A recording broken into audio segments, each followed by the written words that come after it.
Graças a Deus. Meus irmãos, podeis sentar.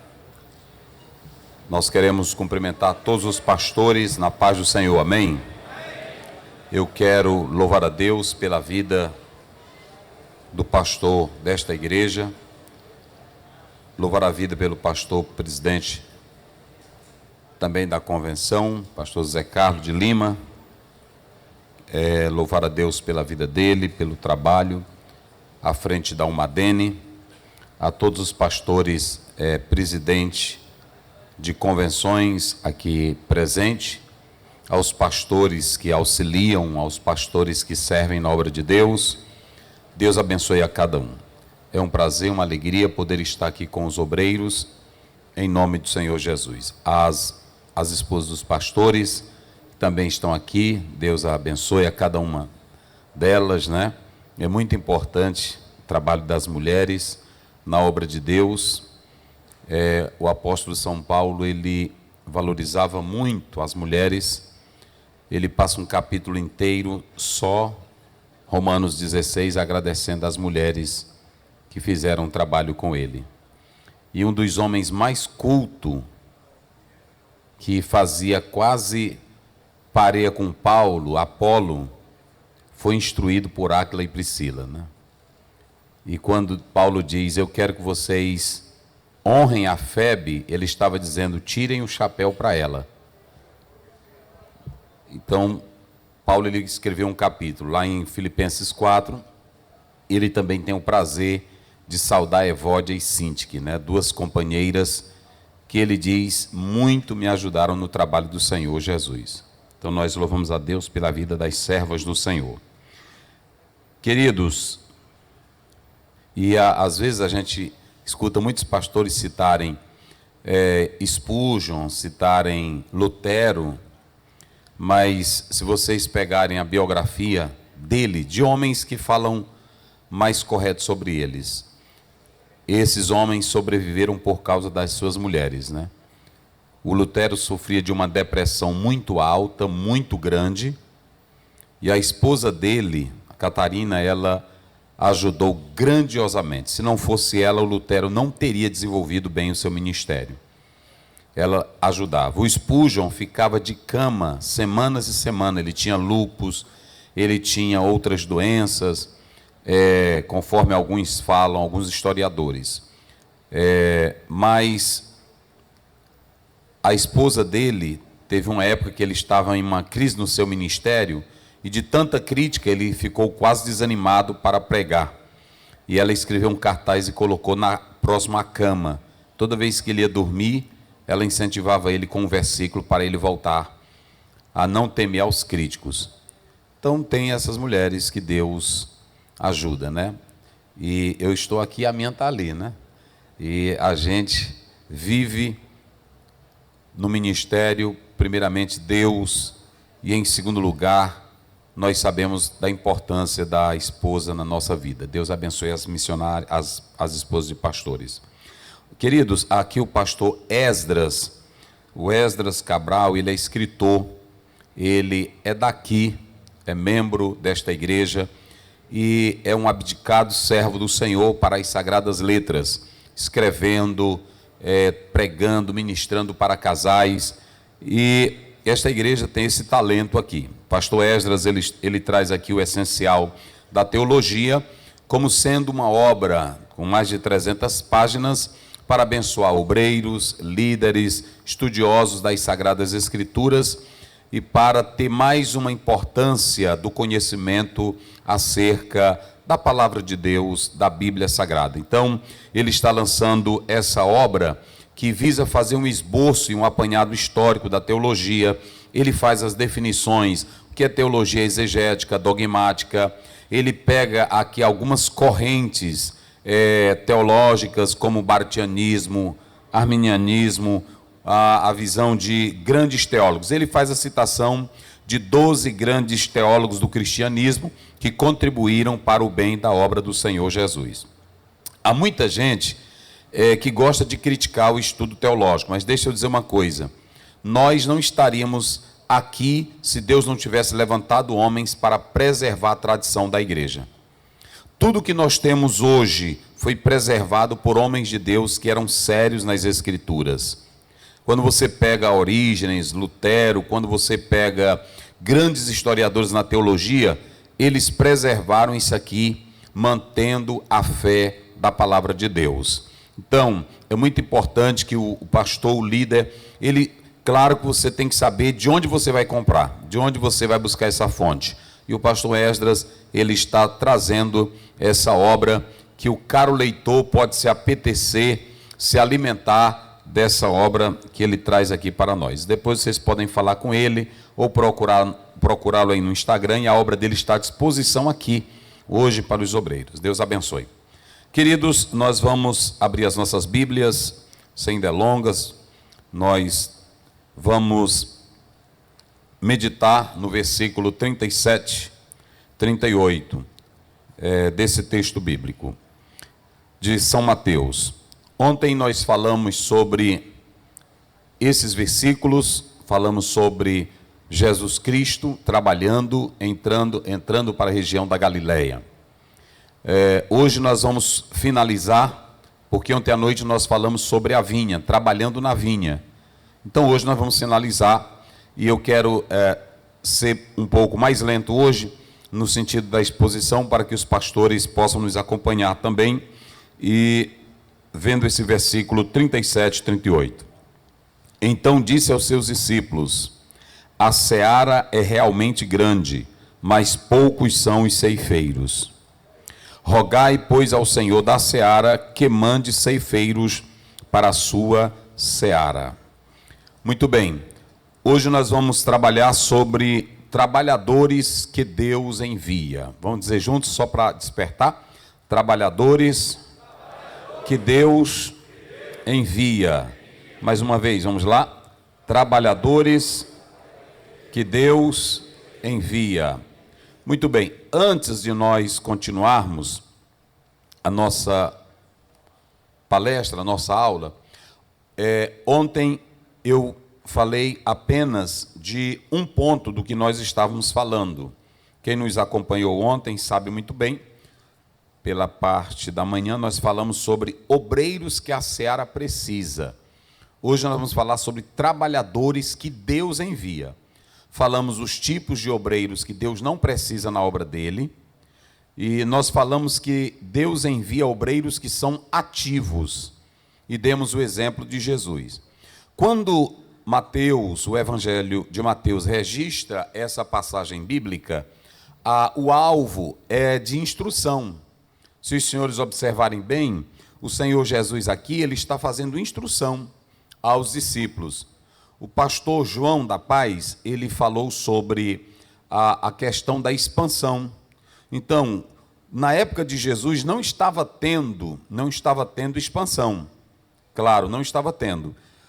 Então, o Senhor Jesus, ele vai usar essa passagem como uma forma de despertar os discípulos e prepará-los para a grande missão. E aí, nós explicamos que Jesus, ele é o exemplo.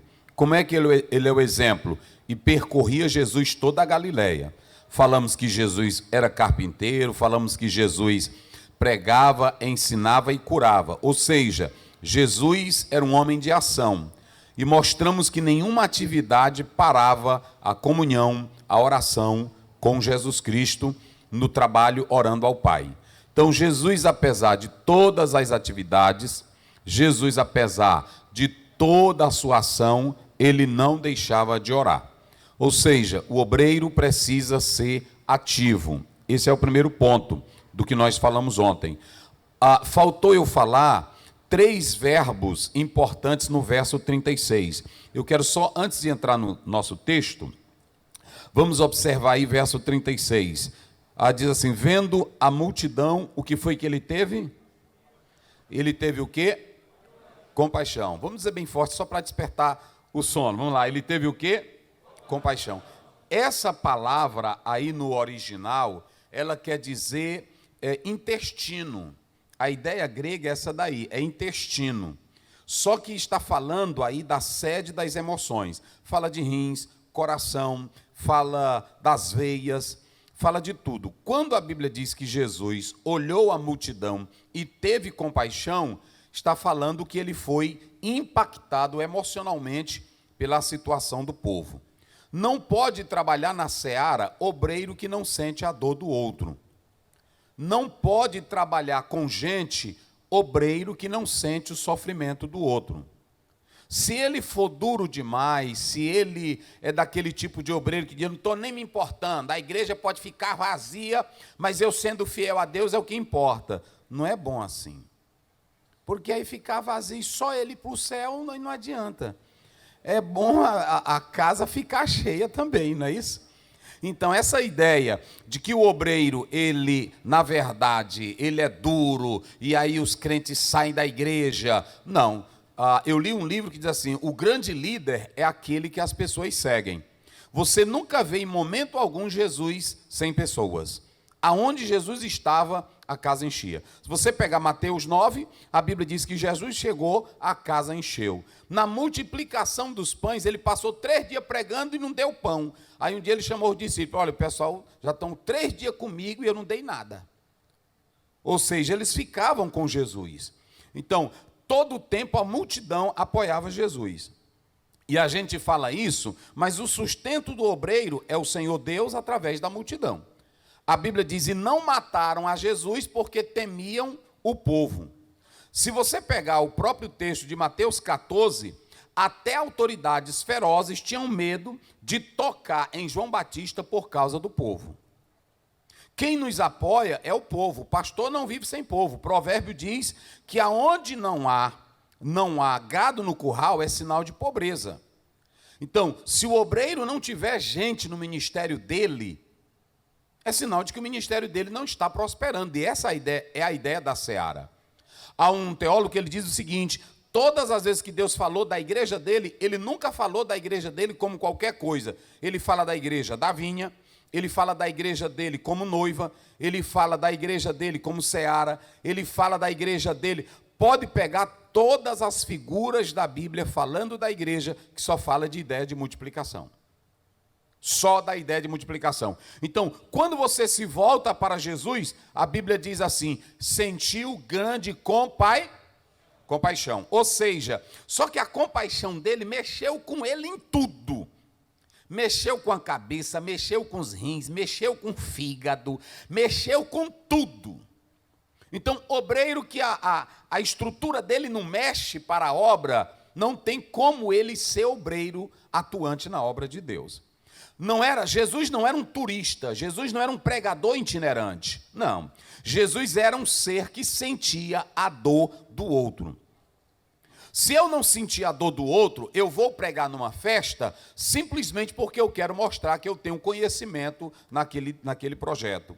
Se eu vou dar um estudo, eu quero simplesmente mostrar que eu pesquisei. Jesus era diferente. Ele sentia a dor e a miséria dos outros. Se vocês pegarem Mateus capítulo 7, a Bíblia diz que quando Jesus terminou, lá pelo 28, terminou de ensinar, e no 29, está escrito assim, ó, e a multidão ficou maravilhada, porque ele não era como os escribas, como os fariseus, e a multidão ficava atônita dizendo, que doutrina é esta? Mas alguém perguntou, por que as pessoas gostavam de ouvir Jesus? É porque antes de Jesus ensinar, ele amava. Não adianta você querer ser grande mestre se você não amar as pessoas. Só tem sucesso quando você ama. Não importa se é negro, se é branco, se é nordestino, não importa se tem cultura, se não tem. O povo vai estar perto de você quando vê que você ama. Você pode ser um pastor que não tem doutorado, que não tem bacharelado, que não tenha nada, mas se tu tiveres amor, o povo fica perto de ti. O povo fica perto, porque a Bíblia diz, lá em Lucas capítulo 15, verso 1, eu falei isso ontem, a Bíblia diz, e vinha para Jesus os publicanos e pecadores. Por que eles gostavam de estar perto de Jesus? Porque eles sabiam que Jesus não era falso, que Jesus não era hipócrita, que Jesus amava a eles de coração. Então, quando a Bíblia diz, e vendo a multidão, teve compaixão. Se vocês analisarem, a primeira palavra aí no verso 36 é compaixão. A segunda é aflita. Olha o que diz a Bíblia. Porque andava como desgarrados e errantes, como ovelhas que não têm pastor. Há uma tradução que diz, andavam aflitos, aflita. Essa palavra aí no original, sabe o que ela quer dizer? Andavam fracos, andavam cansados, andavam desanimados. Uma multidão cansada, fraca, desanimada, se ela pegar um líder fraco, desanimado, ele vai ficar misturado com ela.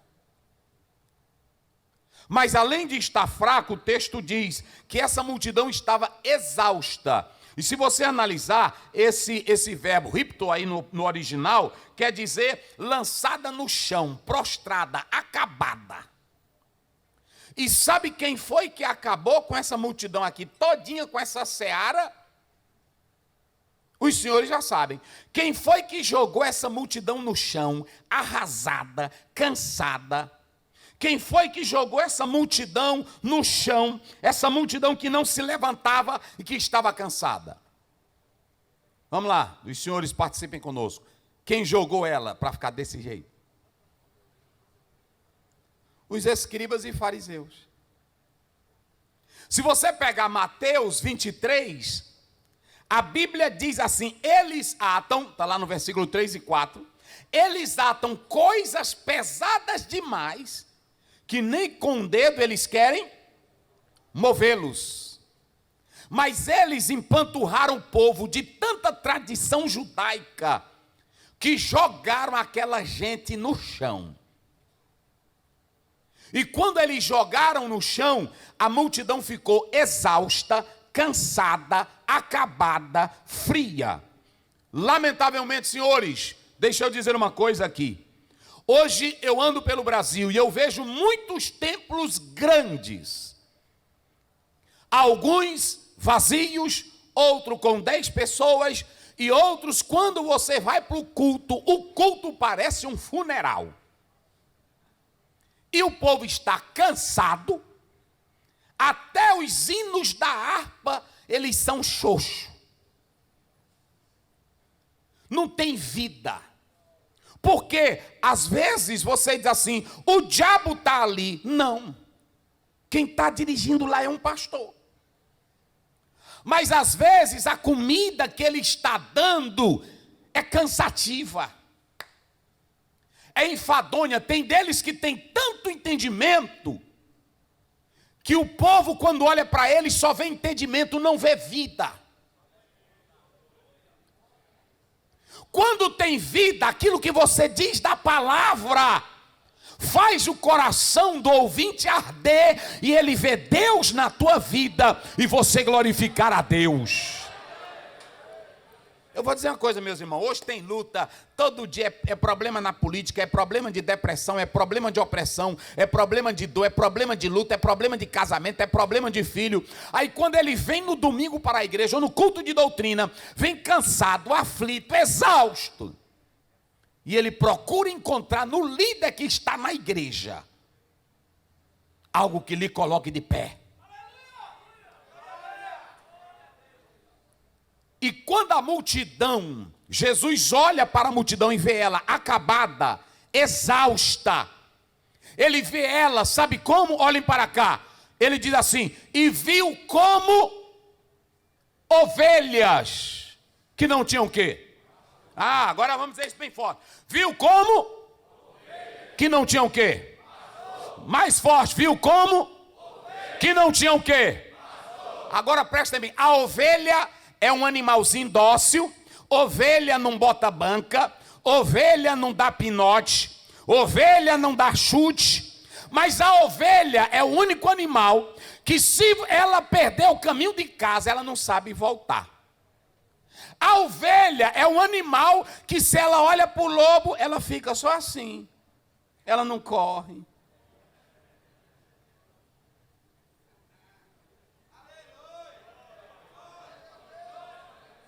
Agora, Jesus disse assim, Eu estou vendo que as ovelhas, elas estão... Irmão, ovelha, tem irmão que diz assim, mas tem crente besta, tudo que o pastor manda ele fazer, ele faz. É porque é ovelha. Agora o problema não é a ovelha apenas. O problema é o que esse líder está dando para a verdade.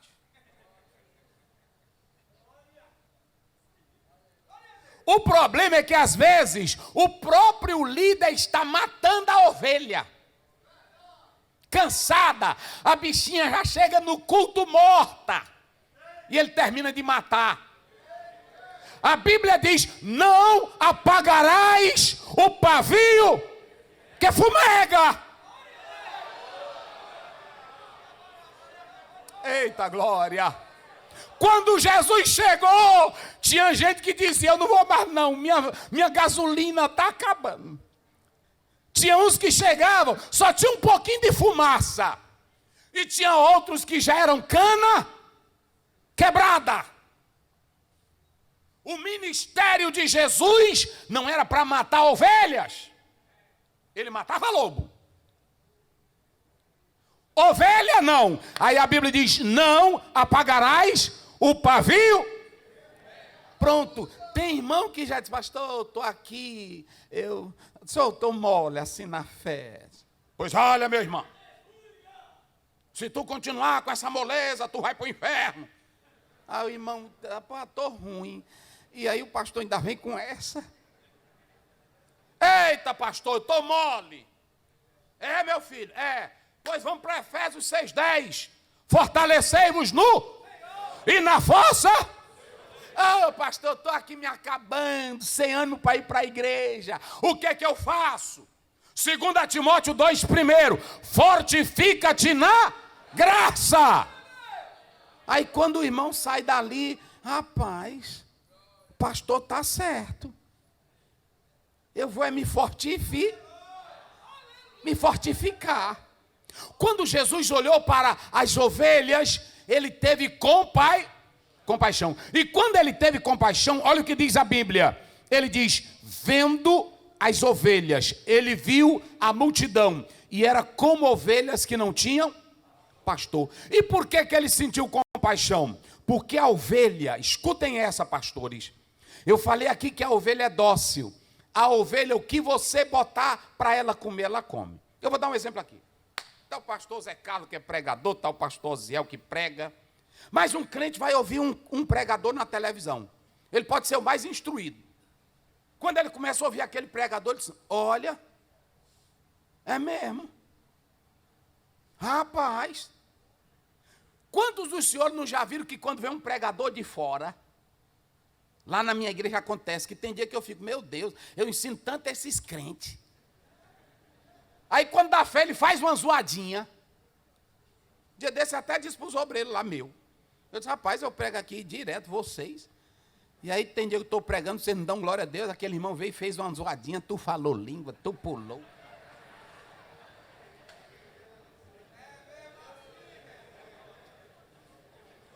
Ainda tem deles, a gente prega todo dia e ensina as mesmas coisas. Aí ainda tem deles que olha para a gente, pastor Ziel, olha aí. Eu disse, é verdade. E aí quando eu também disse, aí eu preguei semana passada, tu não está lembrado?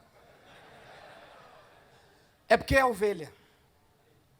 Aí olha para cá, quando Jesus disse que viu e teve compaixão, é porque a ovelha, ouçam bem isso aqui, a ovelha, se ela não tiver uma pessoa séria, ela é manobrada facilmente.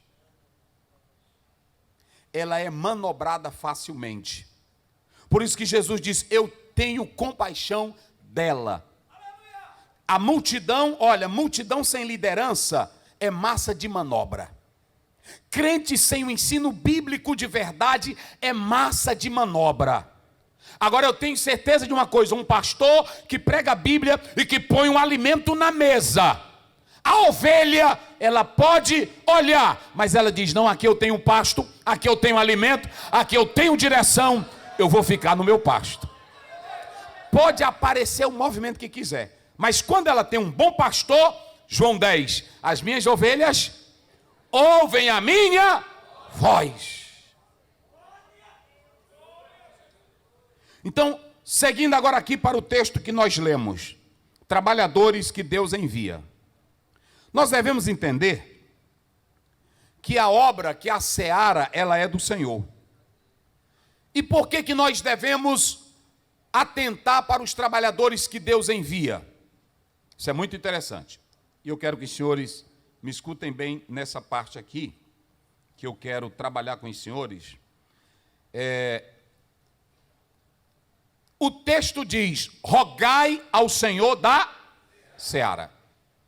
Esse verbo rogar é pedir, é solicitar. Se há um problema na seara, o que é a seara, pastor Zéu? A seara, ela está falando dos judeus, a seara está falando da igreja, a seara está falando do mundo. Os judeus eram uma seara. O mundo é uma seara. A igreja é uma seara. Agora, rogai ao dono da seara. Só quem pode mandar pastores de qualidade para a igreja é o dono da seara. Vocês entenderam isso? Só quem pode mandar. Eu vou dar um exemplo. A Bíblia diz, eu preguei isso ontem, a Bíblia diz que os filhos de Eli não prestavam mais. Se os filhos não prestavam, o pai também não estava prestando mais. Como resolver o problema? A Bíblia diz que tinha uma mãe orando. E a mãe que estava orando, ela clama por um filho. Como era o nome do filho? Vamos lá bem forte. Como era o nome do filho? Quando o obreiro é fruto de oração para a igreja, o problema se resolve. Tudo estava bagunçado, mas no momento que a mãe vai orar, quando você lê Samuel 1:3, está na Bíblia, 1:27, a Bíblia diz: por este menino orava eu, e o Senhor viu a minha. Diz um historiador judeu que quando Samuel andava com a estolazinha de sacerdote que a mãe fazia, diz que Eli olhava para Samuel e chorava. Por que Eli olhava para Samuel e chorava? Porque ele dizia: esse menino com 12 anos tem um caráter desse jeito, os meus filhos são sacerdotes e não prestam. Irmão, tem pastor que quando ele passa, a igreja diz: eita Deus, obrigado pelo nosso pastor. Tem líder que quando ele termina de pregar no culto de doutrina dele, aí os irmãos dizem: eita rapaz, nós não precisamos para lugar nenhum, nosso pastor aqui, homem de Deus. É porque quando é fruto de oração, a coisa funciona. Agora, quando é fruto de beleza, fruto de estatura, fruto de curso, fruto de titulação, aí é só glória humana. E eu vou dizer uma coisa para os senhores: às vezes Deus deixa isso acontecer na igreja, para que ela saiba que quando a igreja escolhe pelo título, pelo tamanho, pela aparência, ele pode até ficar. Quanto tempo Saul reinou? Vamos lá, quanto tempo? E Saul foi fruto de oração? Saul foi escolha direta de Deus? Saul foi escolha de quem? E como foi que o povo escolheu Saul? Hein?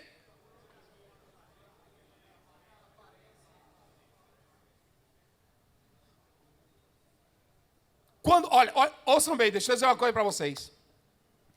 Quando o povo escolheu Saul, escolheram Saul dizendo assim: nós queremos um rei como todas as nações. E quando o próprio Samuel foi olhar para Saul, ele disse: eita, encheu os olhos dele.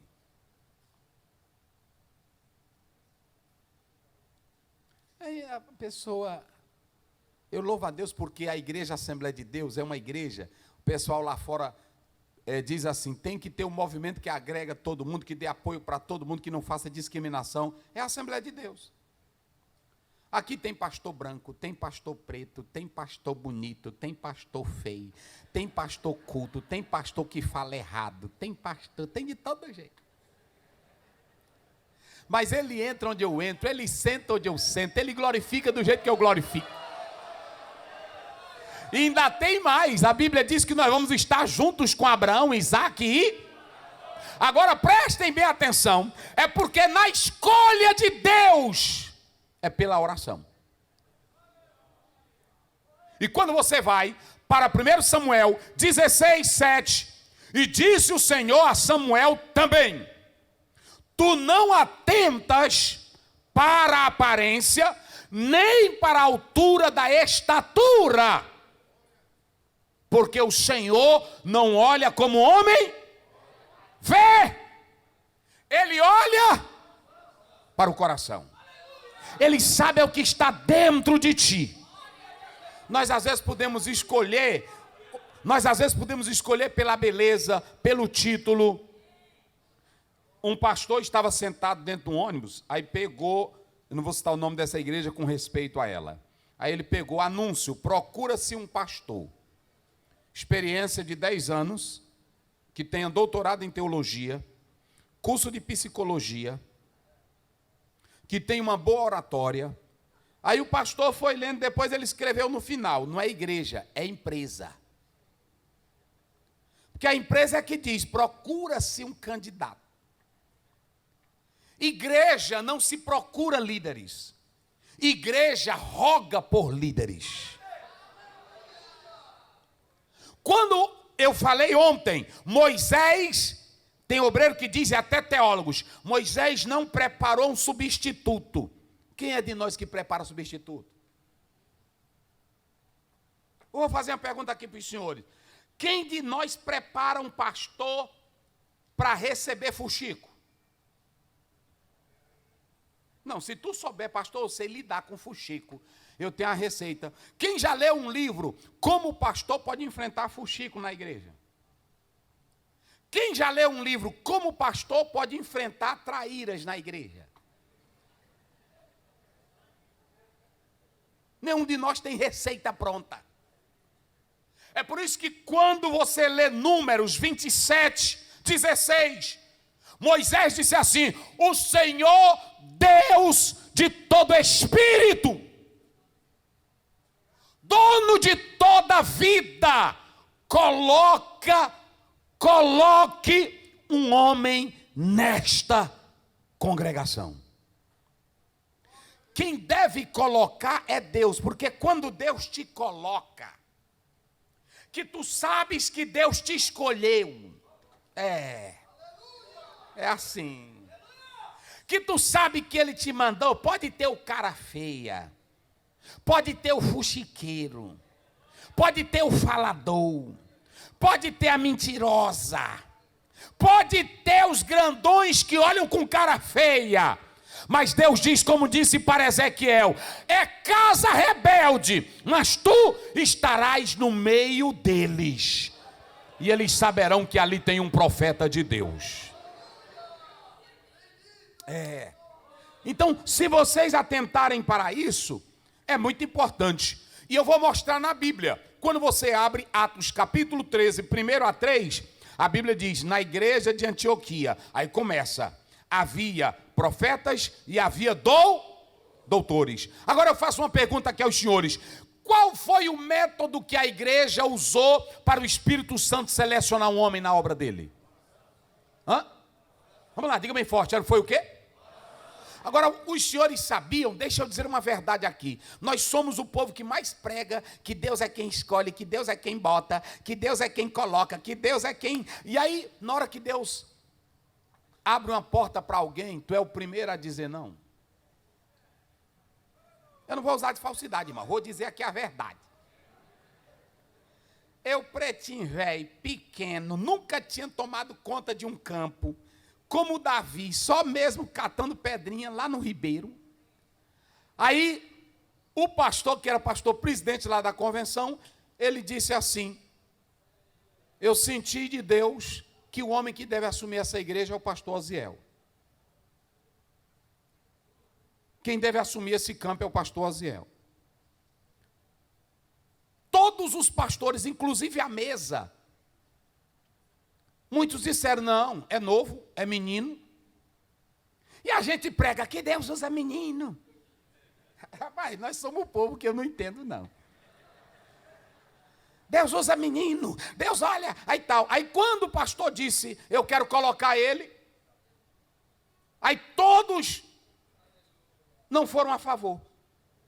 Ele me chamou e disse assim, olha, ninguém vai te dar apoio, o pastor, ninguém vai te dar apoio, mas segure a conversa e eu vou segurar a conversa contigo.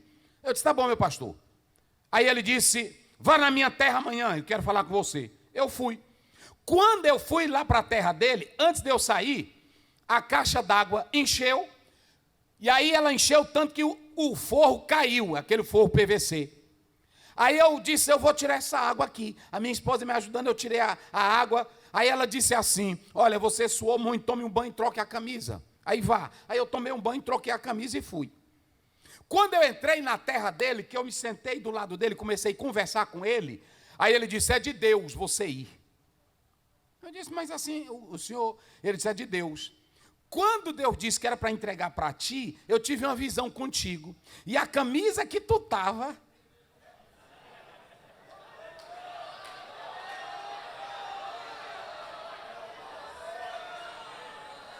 era essa daí. Deixa eu dizer uma coisa, quem é o dono da seara? Não, vocês estão falando fraco, quem é o dono da seara? Quem é que manda na seara? Quem é que bota trabalhador na seara? Quem é que escolhe para a seara? Sabe por que muitas coisas não estão dando certo entre nós? Porque nós estamos metendo o dedo, metendo o nariz, querendo fazer do nosso jeito.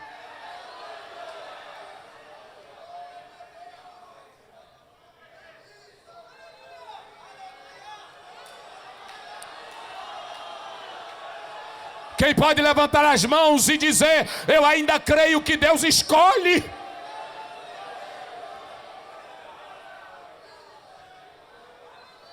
Olha, tudo de Deus contraria a lógica humana. Vou dizer para vocês, quem era que era para reinar no lugar de Salomão? Era Salomão que era para reinar? Quem era? Era Adonias. Quem era para mandar no lugar de Jacó? Vamos lá, eu quero só mostrar para os senhores. Quem era?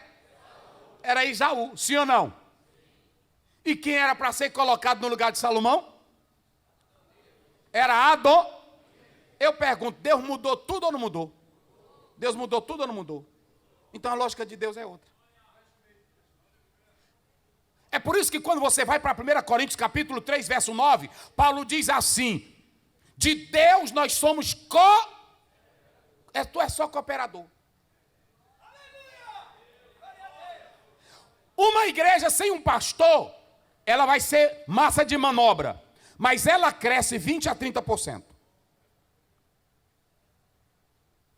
Às vezes eu entro aqui, aí eu chego lá no Tirirical, aí pronto, as pessoas me veem, né? Pastor Zé chegou, graças a Deus. Aí relatório no final do ano. Tantos batismos, tantas vidas aceitaram Jesus. Agora bota num papel e veja como foi que essas vidas aceitaram Jesus. A irmãzinha na feira, o irmãozinho no barco, o irmãozinho peixeiro, o irmãozinho da roça, falando com o outro que é da roça, falando com o outro que é não sei de quê, sim ou não? E a lavoura vai. Quando você vai para Mateus 13, a Bíblia diz, eis que o semeador saiu. Aquele ali é o semeador mais louco que eu já vi no mundo. Porque ele joga a semente sem saber para onde está jogando. Já viram o texto? Ele só pegava um monte de semente e fazia o quê? Aí pronto. Aí é por isso que a Bíblia diz, um caiu em boa terra, outro caiu entre o espinho, outro caiu entre pedregais e outro caiu à beira do... Então ele não sabia semear. Porque nenhum semeador é louco de jogar semente à toa. Sabe o que Jesus estava dizendo? Só se preocupe em jogar semente. Quem vai crescer sou eu.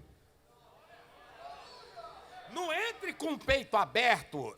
Temos crescido porque eu tenho implantado o método Nada, teu método não presta para nada.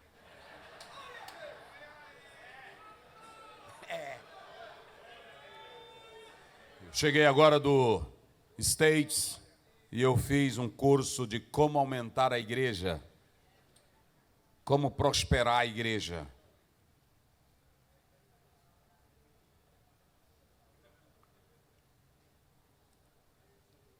Aí o apóstolo São Paulo, no mesmo capítulo 3, ele vai dizer, eu plantei e Apolo. Só tem duas coisinhas que a gente sabe fazer. Pastor só sabe fazer duas coisinhas. Só sabe plantar. E fazer o que mais? Pronto. Eu plantei, Apolo. Aí, eu plantei e Apolo. Dois homens grandão, só dois grandão. Paulo, teologia judaica, conhecimento romano, cultura grega. Aí o outro Apolo, de Alexandria, bichão de uma filosofia doida. Aí Deus diz, mas nenhum de vocês dois faz crescer.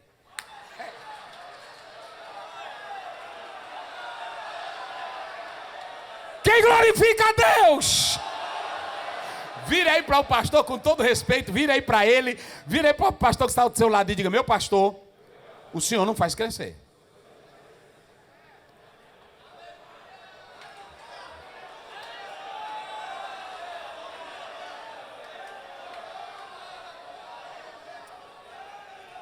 Quando Jesus diz, rogai ao Senhor da seara. Oh, glória a Deus.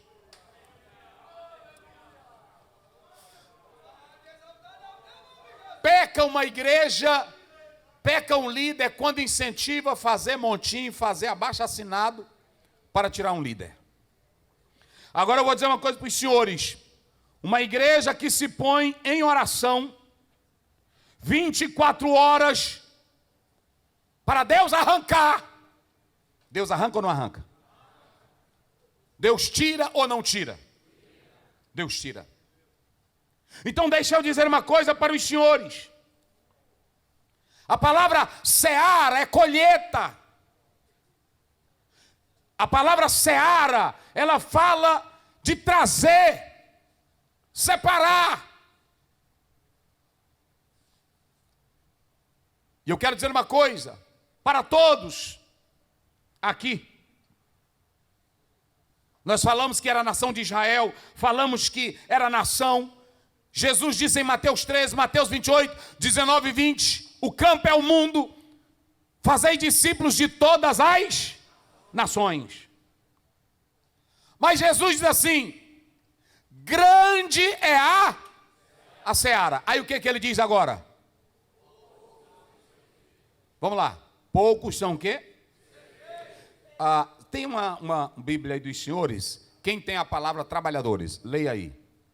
Aqui a minha diz, grande é a seara e poucos ceifeiros.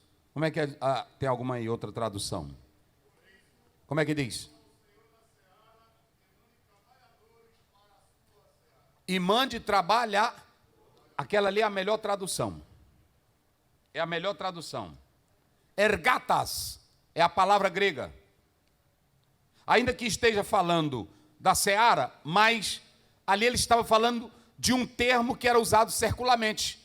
A seara lá, ergatas, é um trabalhador que trabalha com o objetivo de ganhar dinheiro, salário, ser remunerado. Então deixa eu dizer para os senhores, ouçam bem.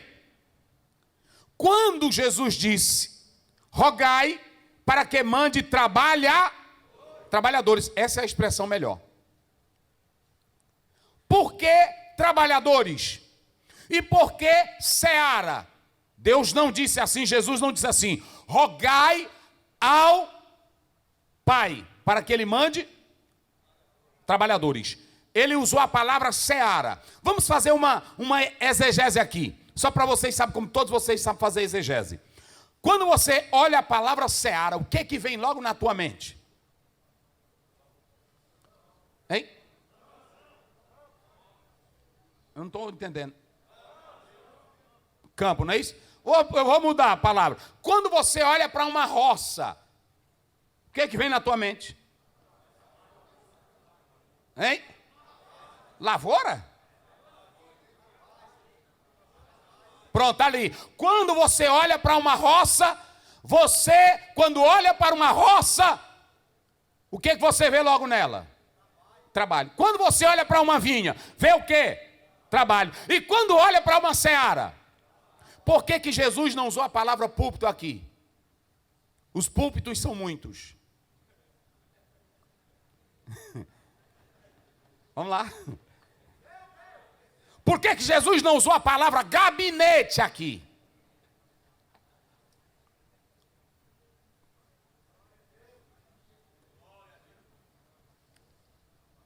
Jesus não quer me dar púlpito, irmão. John Wesley dizia: a paróquia e o meu púlpito é o mundo. Os grandes homens do passado, a paróquia deles, o púlpito, era o mundo. O gabinete era um pé de manga para pregar o evangelho. Jesus, quando ele usa seara, diga comigo, seara. Bem forte, seara. Diga, trabalho, ação, atividade, ganhar vidas. É assim.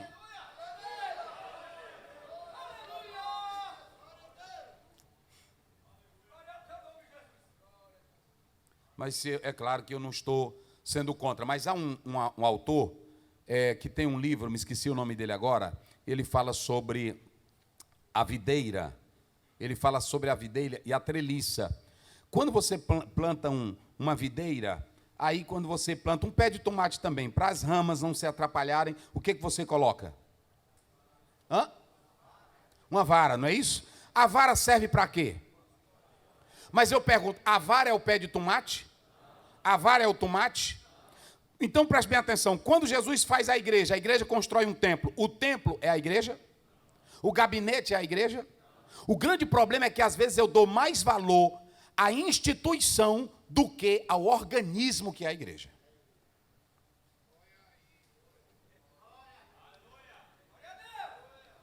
E sem igreja viva, isso aqui não vale nada.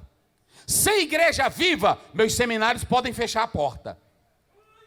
Eu tenho que entender que a varinha que ele falou ali é só a varinha para segurar o pé de tomate. Não fique pensando que tu, com a tua burocracia, tu vai sustentar a igreja. Cai no mato. Pregando, evangelizando de dia e de noite. Deixa os crentes te ver na rua, deixa os crentes te ver na lama, deixa os crentes te ver de pé sujo. Deixa os crentes te ver expulsando demônio. Deixa eles te ver em cima de um pé de cajá. Deixa eles te ver em cima de muro. Deus pegou Isaías 3 anos e disse, corre no meio da rua nu. Aí Isaías disparou 3 anos nu. Deus já disse para Deus, Senhor, nunca mande uma ordem dessa para mim não. Pregar nu. Pregar nu. Vai, Ezequiel, isso é coisa de homem de Deus. Vai, Ezequiel. Ezequiel se deitava na rua. Aí o que tu tá deitado, Ezequiel? Desse lado é porque Deus vai castigar vocês. Aí ele virava para o outro lado. Por que tu deitou para esse outro lado? Deus também vai matar vocês. Era assim. Deus, ele diz, eu te dou o mundo. Ele diz, a seara é o mundo. A seara, ela é o mundo. Agora, quando Jesus disse, poucos são os trabalhadores. Eu pergunto aqui aos senhores, quantos trabalhadores vocês acham que o templo daquela época tinha mais ou menos?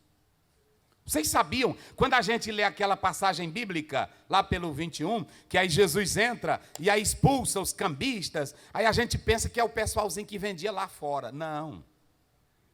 Ele estava atacando a elite. A cúpula. Vocês sabem quantas pessoas sustentavam o templo? Aproximadamente 30 mil pessoas. O templo sustentava aquelas pessoas. Ou seja, quando Estevão se levanta contra o templo, sabe por que eles matam Estevão? A nossa vida é essa. A nossa estrutura é essa. Quando eles disseram, esse homem está pregando contra o templo, é porque quem pregava os grandes, a massa, a liderança pesada, quem era? Era o templo. E por que Jesus disse que tinha poucos trabalhadores? Porque no tempo que Jesus chega, só tinha um que estava trabalhando, e aí já tinha terminado o trabalho, porque prenderam ele. Quem era? Pronto. E tinha escriba, tinha fariseus, tinha doutores, estava cheio. Mas a Bíblia diz, ouçam bem essa, Jesus disse, grande é a, mas poucos são.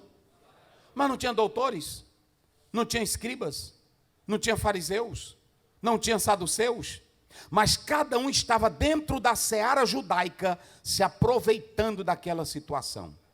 Sabe por que Deus vai mandar destruir o templo? Eu vou dizer uma coisinha de Deus aqui nesta tarde. Quando você apenas come das coisas de Deus e não trabalha, quando você pega alto salário da igreja e não trabalha, quando você tenta colocar só gente sua na igreja para viver dela, um dia Deus manda a casa cair.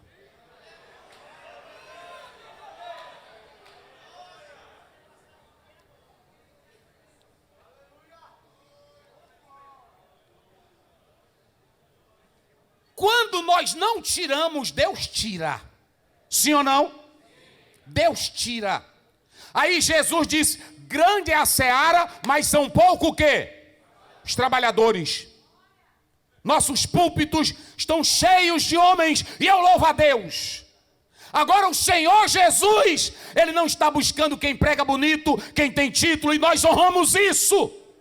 Mas Ele quer trabalhadores. Porque a casa só vai se encher se tiver trabalhadores da obra de Deus. E eu vou mostrar o que Paulo diz. Tudo que eu for falar aqui é da Bíblia. Se você abrir a sua Bíblia em Filipenses 1,15, Paulo diz, eu digo também que muitos pregam a Cristo, uns por inveja. Vamos lá. E o que mais? Hein? Olha aí quem já disse. É o quê? Porfia. A palavra grega lá é eris. Sabe o que é porfia? Eris. Briga. Disputa. Eu louvo a Deus que aqui os pregadores e os pastores pregam. Até antigamente eu tinha essa. Tem coisa que Jesus vai vacinando a gente. Eu queria pregar, eu queria... E pronto, a gente quer mostrar o que sabe, quer mostrar... E não é assim? Aí Jesus vai vacinando a gente. Não, isso aí não dá nada não. Tinha vezes que eu pregava que isso aqui meu doía. Eu corria, eu pulava. Hoje era disso aí também. Quando eu terminava isso aqui, meu estava doendo. Eu disse, meu Jesus, eu vou morrer de pregar desse jeito. Nem por força... mas pelo meu, rogai ao Senhor da seara. Então olhe para cá, deixa eu dizer uma coisa para os senhores aqui. Uns pregam a Cristo por inveja, e outro por quê? Porfia. Eu pergunto aos senhores, fica com os senhores, nós estamos assim? Será que nós não estamos fazendo competição, quem prega melhor? Sim ou não? Tem obreiros que estão querendo mostrar que sabe mais do que o outro? Aí talvez você diga, é de hoje? Não. Lutero tinha vários reformadores que Lutero nem falava com eles. Era briga entre os dois.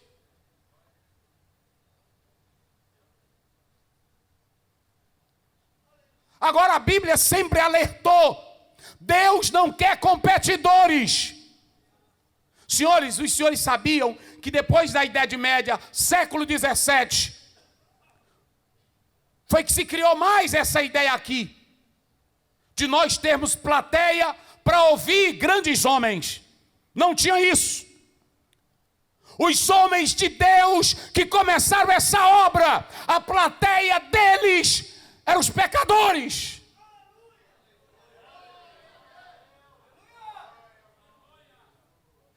Quando Paulo chega em Atenas, veja o que ele faz em Atenas.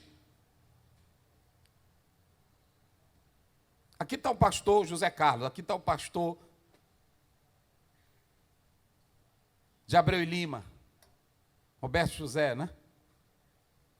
Já imaginaram só, a escola bíblica são 2 dias, é uma semana. 3 dias no púlpito, lá no culto, nós orando, 2 dias na rua. Será que nós íamos? Nós vamos sacudir Abreu e Lima, todo pastor de gravata e de terno entrando na casa, fazendo uma ronda espiritual na cidade. Será que nós íamos? Agora imagine o que ia ficar impressionado aqui na mente do povo dessa cidade. O que está acontecendo? Esse monte de pastor na rua. Imagine vocês. Deus chama trabalhadores.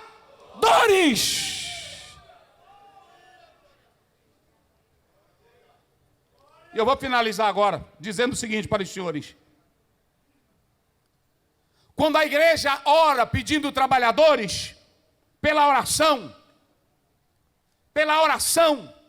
trabalhadores que venham pela oração, Jesus diz: rogai ao Senhor da seara.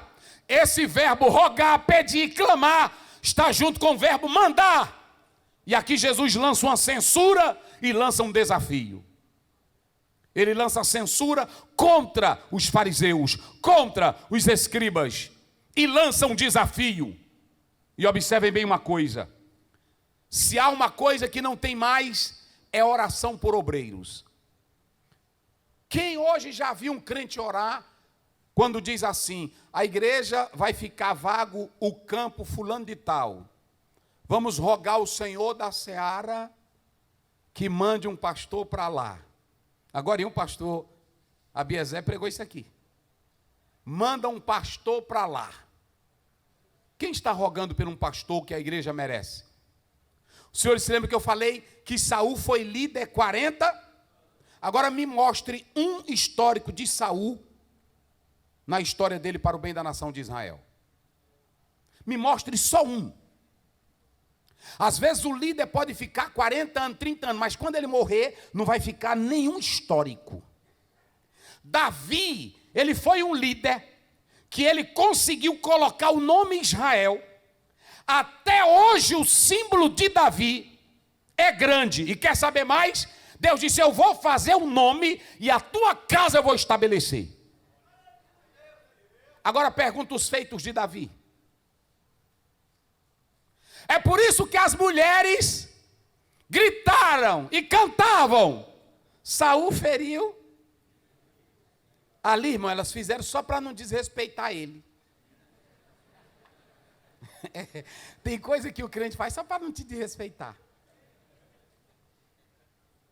Saul feriu os seus milhares. Mas aí fizeram o quê? Mas Davi? Vamos lá, Davi? Agora pronto, Davi, irmão, era cabra velho doido. Davi era pesado. Ele liderou uma congregação de 600 bandidos. Só bandido. Tu acha que tu, dirigindo a igreja, tem só um crentinho falando mal de tu acha ruim. Agora dirigir uma congregação com 600 bandidos. E olha, e se você pegar, a Bíblia diz: os valentes de Davi era só cabra doido. Quando você vai ler lá, diz: e veio um homem com uma espada, e aí lutou, e um outro pegou um pedacinho de pau, tomou a espada e matou. Está lá ou não está? Agora, prestem bem atenção. A Bíblia diz: e se juntou a Davi, olha os cabras da congregação dele, endividados. O que mais? Revoltados, em aperto, fugitivo da polícia. É lá ou não é? Agora olhe para mim aqui. Ele estava onde? Quando esse pessoal tudinho se juntou? Na caverna, olhe para cá. Agora, quando Deus te escolhe, olha aqui, pastores, que eu vou dizer de Deus. Ele te escolhe porque Ele te deu algo a mais. Todos eles eram valentes, sim ou não? Mas um dia ficou provado que Davi era mais valente do que tudinho. Ele chega em Ziclag, e quando ele chega, a cidade está destruída, foi sitiada, tocaram fogo e levaram todas as mulheres desses valentões. Quando levaram todas as mulheres, eles estavam cansados E a Bíblia diz que eles choravam gritando. Imagine um homem. Mas eu não estou falando só de um homem, eu estou falando de um pistoleiro, eu estou falando de um bandidão. Foi assim? Chorando. E quando eles começaram a chorar, o que foi que eles disseram? O que foi que eles disseram? Hã? Não. Eles se revoltaram contra Davi. O que Davi faz? É aqui que entra a valentia de um pastor escolhido por Deus. Eu vou dizer para os senhores. Davi viu que tudinho estava chorando e gritando. Aí ele diz, os homens são valentes. Mas é agora, Senhor. A Bíblia diz, Davi consultou ao... Eu vou, Deus, eu estou com medo também. É assim. Não adianta nós andar fobando, não. Tem pastor que foba, a coragem. Nadinha. A gente às vezes está aqui, mas é só Deus que nos dá graça. Tem dia que eu digo umas coisas com um líder, assim porque está errado, eu disse, conserta, rapaz, e tal. Aí quando termina, Jesus me dá graça, que ele pode querer me matar por aí assim, não é assim? É desse jeito. Me ajuda, me dá graça, me levanta. Olha, a Bíblia diz que todos eles se revoltaram. Aí Davi se levanta no meio deles. Quem vai comigo?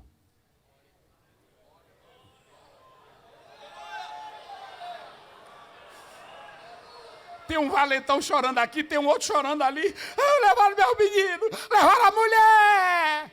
Aí Davi se levanta. Quem? Está pegando a espada. Quem vai comigo?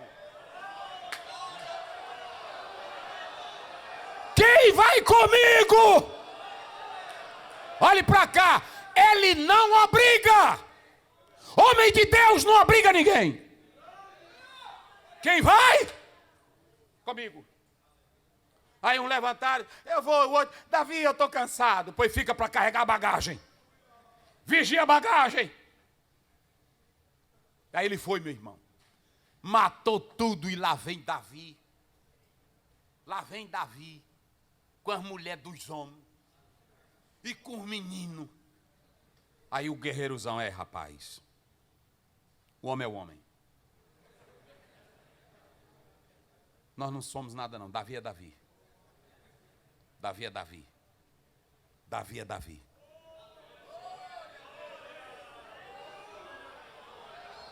Davi é Davi. Davi é Davi. Tu pode mandar o teu diácono expulsar um demônio, mas antes dele tu vai logo na frente para tu ensinar ele como é que se expulsa demônio. Que o teu diácono vai ficar olhando para ti, rapaz. Eita que esse meu pastor, não é assim? Mas se tu não fizer nada, botar só ele vai dizer, eu faço tudo aqui. E o pastor não faz nada.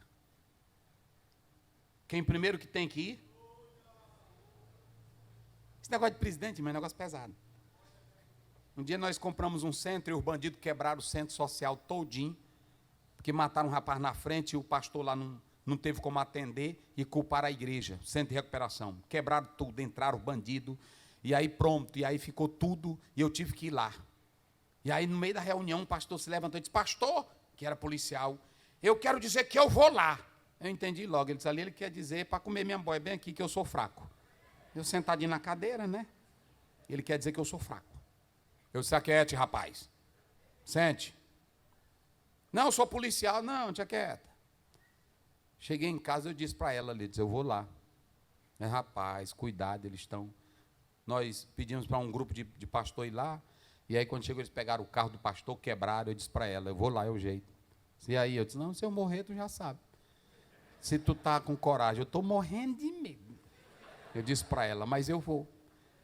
Porque a Bíblia diz claramente que quem quer ser o maior, seja servo de todo. E eu entrei nesse negócio de presidente, é o jeito de eu ir. Aí quando eu cheguei lá, meus irmãos, aí eu disse, não vi ninguém. Eu disse, graças a Deus, eu vou já embora. Quando eu olhei, lá vem a turma. A multidão do bairro correndo. E aí quando começaram a correr, gritaram, aquele pretinho acolá é o presidente. Aí eu entrei no carro e o motorista, eu chuto. Eu disse, chuta. E a multidão correndo atrás do carro. Aí a voz dentro de mim, para o carro. A voz dentro de mim entrou e disse, para o carro. Ele disse, pastor, não faça isso, a multidão lá, para!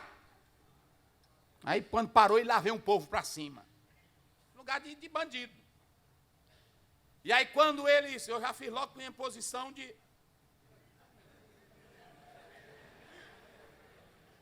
humilhado, né? Aí eles correram em cima de mim, aí eu disse, ei, eu tenho uma novidade para vocês. Eu disse, o que é? Eu vou botar uma escola aqui para vocês. É escola? É, aqui o bairro é pobre.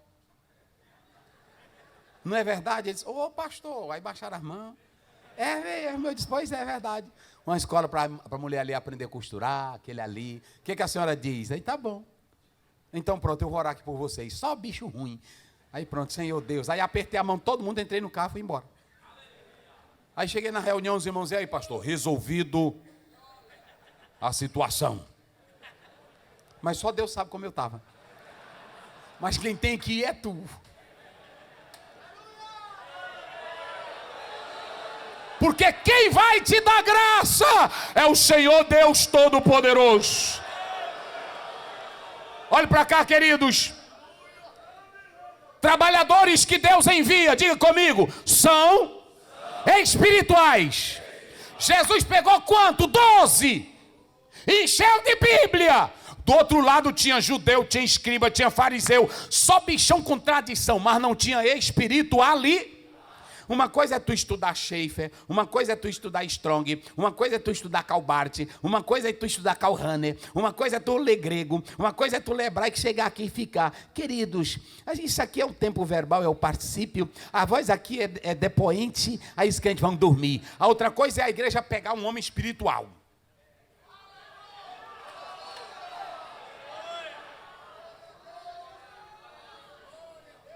Aí o Pedro chegou na casa. Aí as irmãs, olha Pedro, olha a roupa que ela nos dava. Olha aqui, ela costurou, lá é a voz média. Elas não estavam mostrando, dizendo, ela fez uma roupa para nós, elas estavam mostrando. E ela está lá em cima. O homem espiritual, fiquem aí vocês que eu vou lá falar com ela. Aí quando ele entrou, a Bíblia não diz, mas eu acredito, Senhor, as mulheres estão mostrando a roupa para mim. E ela fez muito. Devolve a vida. E o Senhor devolveu. Embora a mulher está aí. Aí o Pedro saiu. Eu disse, eita. Então deixa eu dizer para os senhores. Deus, quando a igreja ora, pastores, igreja, nós devemos orar para Deus mandar homens e espírito. Eu vou mostrar uma coisinha aqui para vocês. Quando a gente lê, meus irmãos, lá em João, Jesus disse, lá no capítulo 3, o que é nascido da carne é o quê? É carne. Agora a Bíblia diz lá em 2 Coríntios 2,15, o homem espiritual faz o quê? Discerne tudo. Quando o pastor Abiezer estava pregando aqui, eu glorifiquei a Deus. Eu falei ali com o pastor Martins, porque a gente vai tendo as experiênciazinhas da gente, né?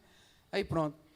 Eu oro a Deus, eu oro a Deus de madrugada, eu busco a Deus. Às vezes tem um problema grande, eu passo aí horas e horas. Até ela ali que sabe. E eu disse, Senhor, eu já vi o pastor contando que tu falava com fulano. Eu oro assim para ele. E até agora tu não me falou nada. É assim. Me fala alguma coisa, ele não me fala nada não. Só que eu já tive vezes, um dia desse eu troquei um pastor de uma área, aí quando eu troquei, aí o irmão disse assim, pastor Ziel, o senhor sabia que semana passada uma irmã disse aqui na igreja que o senhor ia me trocar? Ia mudar eu de área? Eu disse, não, rapaz. Aí depois, olha, eu estou crente. Estou crente. Então Deus vai fazendo as coisas também através da gente. Mas o que eu quero dizer é que quando você ora, Deus manda homens espiritual. Olha, pastores, deixa eu dizer uma coisa para vocês. É muito bom a teologia, eu não sou contra. A teologia, em especial a sistemática, ela sistematiza o saber para você facilitar a você caminhar nas coisas que a Bíblia está dizendo. Agora, um homem espiritual no púlpito de uma igreja. Eu vou finalizar só com essa aqui. Um homem espiritual no púlpito de uma igreja. Olhem para cá, olhem para cá. Eu não estou falando de homem de cultura. Porque nós temos que entender que Deus não é contra a cultura e a sabedoria. Só que a cultura, sabedoria, matemática, ela não presta para cá. Deixa eu logo dizer para vocês. Ela não presta para cá. Me mostre alguém ressuscitando um morto com matemática. Me mostre alguém expulsando o demônio com lógica humana. Me mostre um pastor levantando um crente fraco com as citações das obras clássicas. Me mostre. Quando você vai para 1 Coríntios capítulo 2, Paulo diz assim: eu, quando estive convosco, eu não propus falar outra coisa, nem palavras e sabedorias humanas para convencer vocês, mas eu só falei de Cristo Jesus, o poder de Deus. Eita glória! Sabe o que é o poder de Deus lá no texto? Ele diz: eu não me propus outra coisa a não falar senão o poder de... O poder de Deus é Cristo, gente. 1,16 de Romanos: eu não me envergonho do... Porque o evangelho é o quê? Se no púlpito tiver homem espiritual, se tiver um líder espiritual cheio do que Jesus ensinou, a igreja vai prestar. Se a igreja depender apenas dos seminários para mandar homem para cá, ela vai fechar as portas. Ela tem que depender de homens que tenham intimidade com Deus. 1 Coríntios 2:10. O Espírito penetra o quê? O Espírito de... Só tem uma coisa que te revela. Se você pegar a melhor obra teológica, você vai dizer assim: eita rapaz, ô cabra inteligente. Rapaz, onde é que ele arruma essa coisinha bem aqui, não é assim? Agora é diferente do Espírito te revelar as profundezas de Deus. Então o que eu quero dizer para os senhores: a seara ainda continua grande. E tem muito trabalhador. Hoje não tem pouco trabalhador, não. Tem muito trabalhador, só que está em Filipenses 1,15. O motivo é outro. A glória é outra. O obreiro que Deus envia é espiritual. O obreiro que Deus envia sabe que a seara não é dele. Ah, como é bom ter um pastor dirigindo uma igreja sabendo que ela não é dele. Que ele vai cuidar melhor. Paulo diz em 1 Coríntios 4:2: requer-se dos seus dispenseiros que se achem fiéis. 1 Pedro 5:3: não como tendo domínio da herança de Deus, mas como exemplo servindo ao rebanho.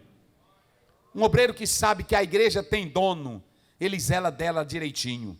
E em último lugar, obreiro enviado por Deus é aquele que sabe que é apenas um empregado. Tu só é um empregado. Um dia um irmão perguntou para uma pessoa: o que é que eu faço para ser famoso assim na fé? Ele disse: morra, ressuscite, que aí você vai ser famoso como Jesus. É? Jesus já morreu pela igreja. Tu não precisa morrer por ela. Tu precisa trabalhar nela. Agora vamos dizer isso. Bata assim no seu peito. Olha, diga assim: eu só sou um empregado. Todas as cartas de Paulo ele começa: Paulos, apóstolos, Iesu Cristo. Ou então ele dizia: Paulo, doulos, servo de Jesus. Paulo, escravo de Jesus. Você nunca vê Paulo dizendo que era dono da igreja. Nessa obra, nós somos apenas um empregado. O dono dela é Cristo. Como diz aquele texto de Mateus, de João 4. Sabe o que acontece? Vocês entraram em uma seara que outros já semearam. E muitos aqui estão só colhendo os frutos. Eu entrei num campo que um pastor já deixou uma história longa lá atrás. Eu só estou colhendo fruto. Porque vocês não sabem daqueles colegas que chegam: quando eu cheguei aqui, esse templo não tinha essa janela. Eu botei a janela. Eu cheguei aqui, eu fiz esses templos. Mas quando tu chegou, tu fez a igreja? Quem fez a igreja? Como é que eu vou falar do pastor que eu substituí? Ele deixou 30 áreas Quando ele recebeu, só tinha 2 congregações. Aí quando eu estou orando, eu disse: Senhor, teu servo deixou 36.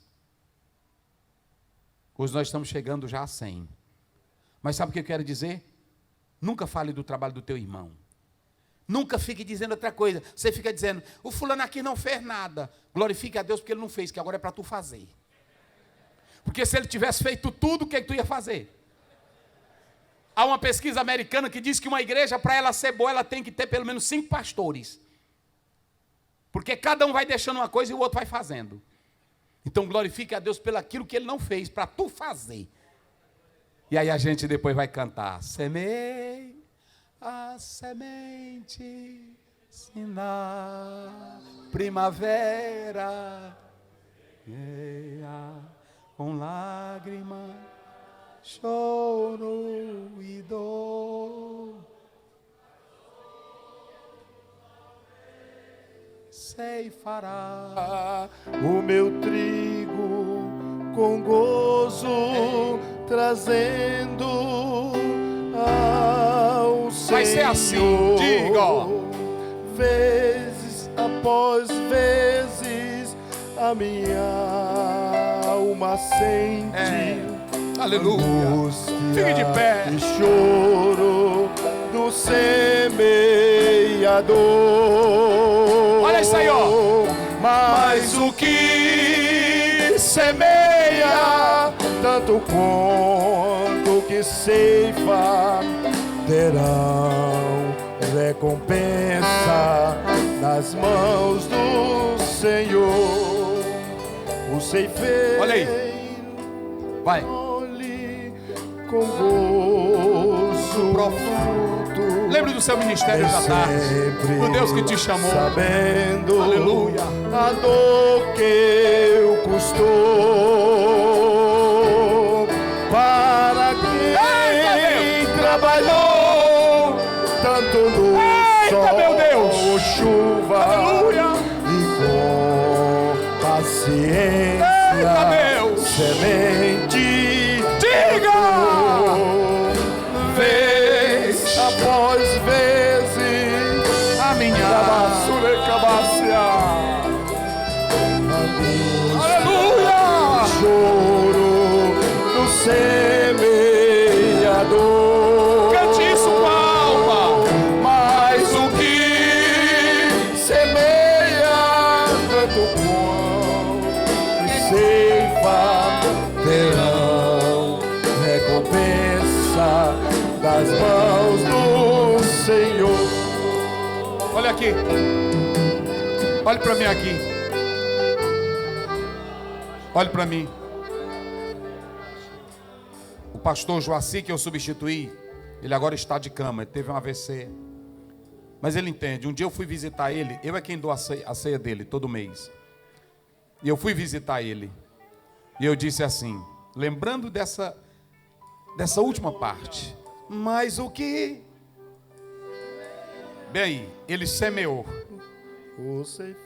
Não só isso. Mas o que semeia, olha aí, tanto Como que ceifa. o pastor antigo, olha para cá, o pastor antigo que abriu o portão para nós, Aleluia. que semeou.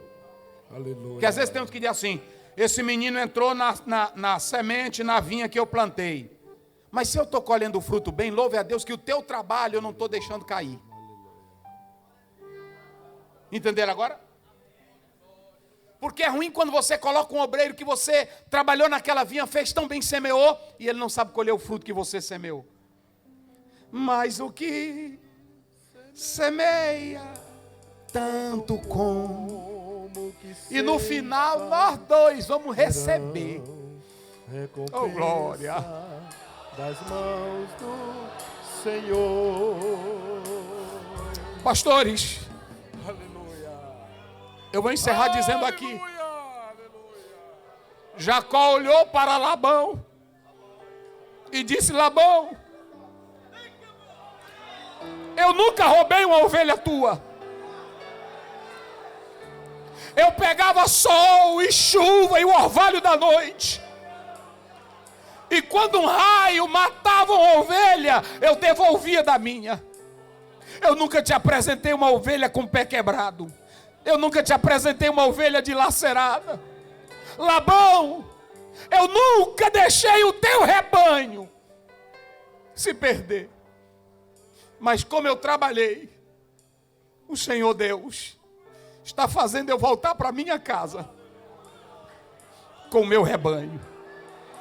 Mas o que semeia, tanto como que ceifa, terão aleluia, recompensa das mãos do Senhor.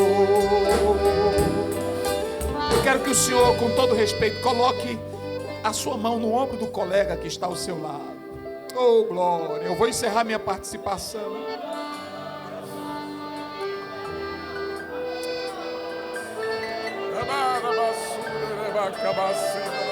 Tem muito homem de Deus aqui semeando. Tem outros que já estão terminando o dia e o tempo dele. Mas eu estou aqui para dizer: nós vamos continuar dentro da seara. O Senhor Deus vai dar força a cada um dos senhores. O Espírito Santo vai estar dentro da vida de cada um dos senhores. E agora, em nome de Jesus, eu estou aqui como homem de Deus para dizer que o Espírito de graça, de força e de autoridade está sobre a tua vida. Se veio aqui um pastor desanimado, se veio aqui um pastor triste,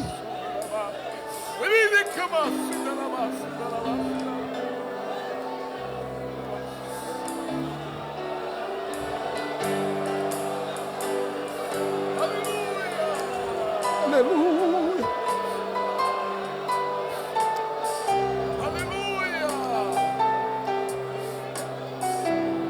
Não deixe de trabalhar, porque a recompensa ela vem do Senhor. Servo bom e fiel, nós vamos ouvir de Jesus. Servo bom e fiel. Aguenta, querido pastor. Aguenta, esposa do pastor. Mesmo em meio ao sol, em meio a fuxico, em meio a críticas, em meio a ataques, em meio a falsidade, aguenta no teu ministério. Você vai ouvir Jesus dizer: servo bom e fiel. Deus abençoe a tua igreja, os teus líderes, em nome de Jesus. Deus abençoe. Vez após vezes a minha alma sente angústia e choro do semeador. Mas o que